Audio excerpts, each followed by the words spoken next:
The hit that paralyzed a man and shocked a nation. August 12, 1978. A meaningless preseason game between the Oakland Raiders and the New England Patriots. But on this day, a single play would occur that was so violent, so devastating, that it would change the lives of two men forever and cast a dark shadow over the NFL. Patriots wide receiver Darryl Stingley ran a slant route over the middle. Raiders safety Jack the Assassin Tatum, one of the most feared hitters in the league, lowered his shoulder and delivered a bone-jarring blow to Stingley's head. Stingley crumpled to the ground, motionless. He would never walk again. The hit left him a quadriplegic, paralyzed from the neck down. Tatum, for his part, never apologized for the hit, and the two men never spoke again. The play was so brutal, so unnecessary, that it forced the NFL to take a hard look at its rules and the culture of violence that permeated the game. While there was no immediate rule change, the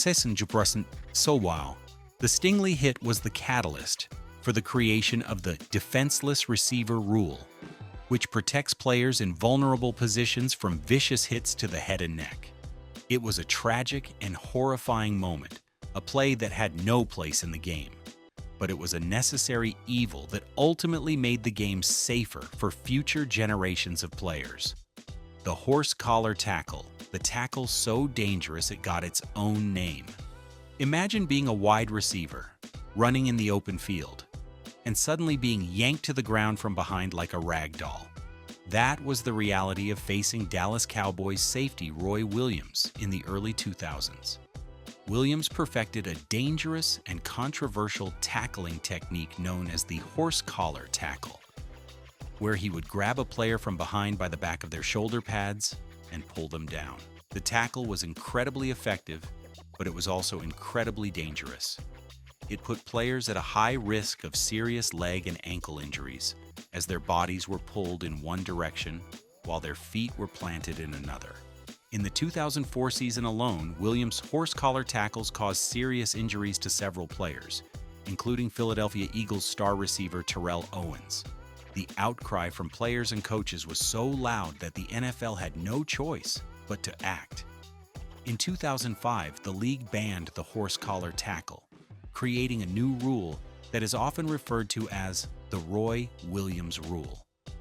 It was a necessary change that protected players from a tackle that was simply too dangerous for the game. But it was a change that would have never happened without the reckless and repeated actions of one of the league's most notorious defenders. The Mel Blount rule, the rule that unleashed the modern passing game.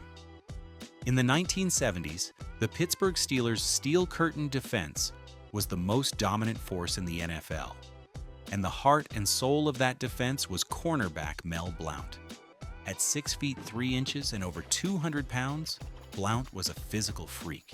A cornerback with the size of a linebacker, he would physically manhandle receivers, bumping them, holding them, and throwing them to the ground all the way down the field. It was a style of play that was perfectly legal at the time, and it was a style of play that made the Steelers' defense almost impossible to throw against. The NFL, in an effort to open up the passing game and create more offense, decided to take action. In 1978, the league created the Mel Blount rule, which stated that a defender could only make contact with a receiver within 5 yards of the line of scrimmage. After 5 yards, any contact was illegal. The rule change was a direct response to Blount's dominance, and it had a massive and immediate impact on the game. It opened up the passing game, allowed smaller, faster receivers to flourish, and ushered in the era of the high-flying, pass-happy offenses that we see today.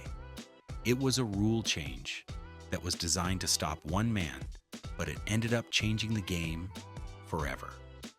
The Hines Ward rule, the smile that hit a vicious streak. Hines Ward was one of the toughest and most beloved players in Pittsburgh Steelers history.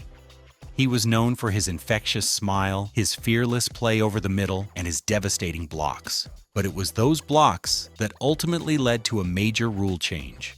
Ward was a master of the crackback block, a vicious and often blindside block on an unsuspecting defender.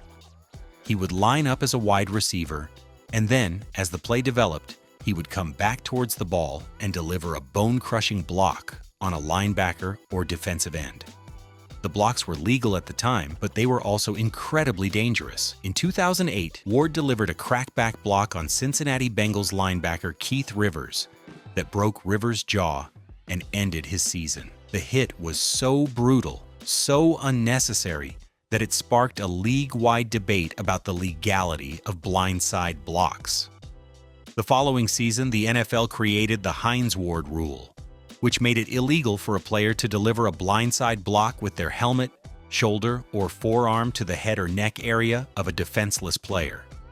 It was a rule change that was long overdue, a change that protected players from the kind of vicious and career-threatening hits that had become Hines Ward's trademark. The Brady Rule, the hit that protected the NFL's golden boy.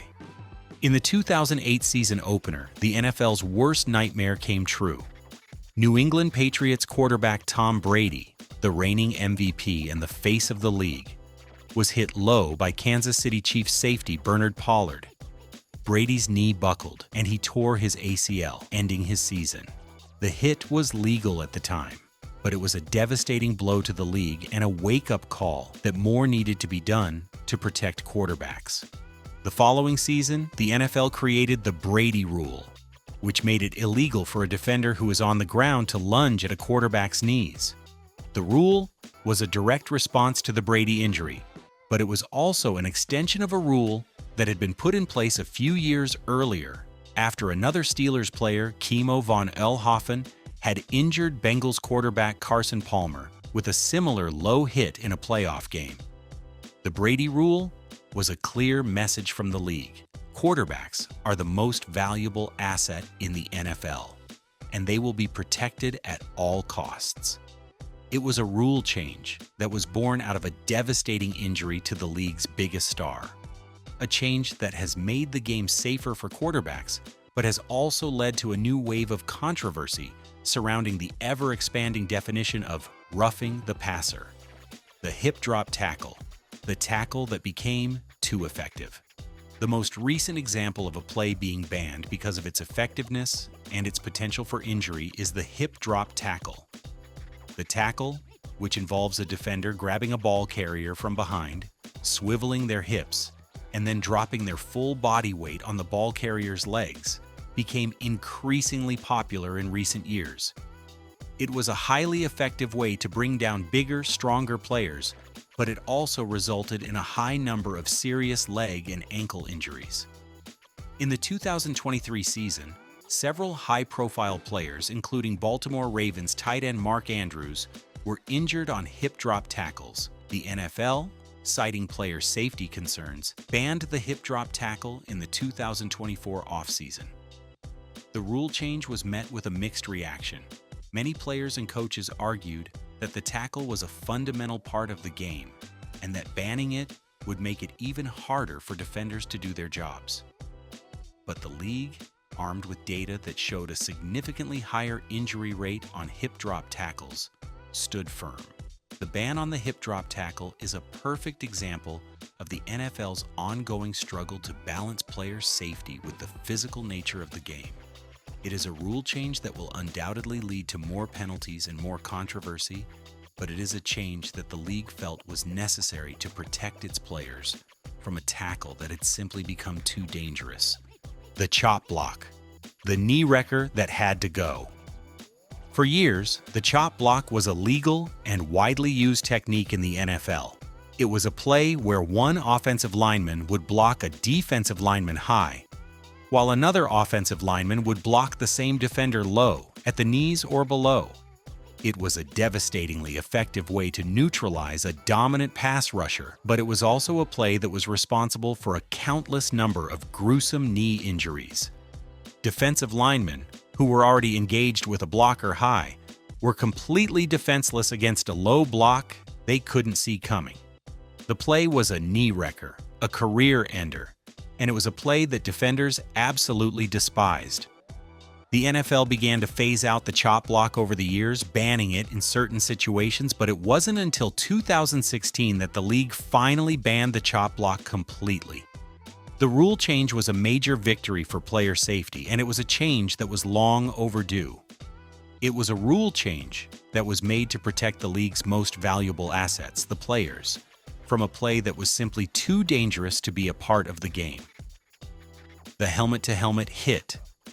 The hit that became a national crisis. The NFL's concussion crisis reached a boiling point in the late 2000s as a growing body of scientific evidence revealed the long-term dangers of head trauma in football. The league, which had for years downplayed the risks of concussions, was forced to take action.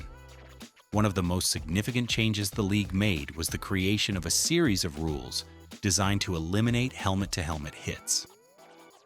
The rules made it illegal for a player to initiate contact with their helmet against an opponent's helmet. The rules were designed to protect players from the kind of devastating head-to-head collisions that had become all too common in the NFL. The rule changes were met with resistance from some players and coaches, who argued that they were making the game soft. But the league, facing a public relations nightmare and a growing number of lawsuits from former players, stood firm. The crackdown on helmet-to-helmet hits has been one of the most significant and most controversial rule changes in NFL history. It has led to a dramatic increase in penalties and fines, and it has fundamentally changed the way the game is played. But it is a change that was absolutely necessary to protect the long-term health and safety of the players. The blindside block, the hit you never see coming. There is nothing more dangerous in football than a hit you don't see coming. The blindside block, a block on a player who is not looking, has been one of the most dangerous and most controversial plays in the NFL for years. The league has made several rule changes over the years to try and eliminate the blindside block, but it remains a difficult play to officiate. The most recent rule change came in 2019 when the league made it illegal for a player to deliver a blindside block with their helmet, shoulder, or forearm to the head or neck area of a defenseless player. The rule change was a direct response to a number of high-profile blindside blocks that had resulted in serious injuries. The rule change was a necessary step to protect players from the kind of devastating and career-threatening hits that have no place in the game.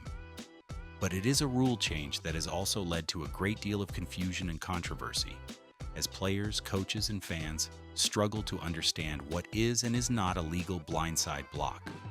Roughing the passer, the ever-expanding bubble wrap. No set of rules has caused more controversy or fan outrage in recent years than those surrounding roughing the passer. What started as a simple rule to protect quarterbacks from late hits has evolved into a complex and often confusing web of regulations that has left everyone scratching their heads. The evolution began in earnest after the devastating knee injuries to Carson Palmer and Tom Brady, which led to the Brady Rule, protecting quarterbacks from low hits. But it didn't stop there. The league added rules against landing on the quarterback with your full body weight, a rule often mocked as the "don't squish the quarterback" rule. They added protections against hitting the quarterback in the head or neck area, even if the contact is incidental. The result has been a dramatic increase in roughing the passer penalties, many of which are highly questionable. Defenders are now in a near impossible position, forced to try and sack a quarterback at full speed, while simultaneously avoiding any contact that could be deemed illegal. The rules have been criticized for being too subjective, for favoring the offense too much, and for taking the physicality out of the game. But the NFL has made it clear that protecting its star quarterbacks is its #1 priority, even if it means a few phantom calls along the way. The debate over roughing the passer is far from over, and it will continue to be one of the most polarizing issues in the NFL for years to come. The Deacon Jones head slap, the move so devastating it was banned. Before the sack was even an official statistic, Deacon Jones was perfecting the art of terrorizing quarterbacks.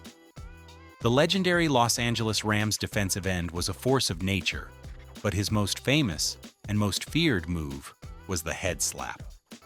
Jones, who was bigger, stronger, and faster than almost any offensive lineman he faced, would deliver a vicious, open-handed slap to the side of his opponent's helmet. The blow was so powerful that it would often leave the lineman dazed and disoriented, allowing Jones to blow past him and get to the quarterback.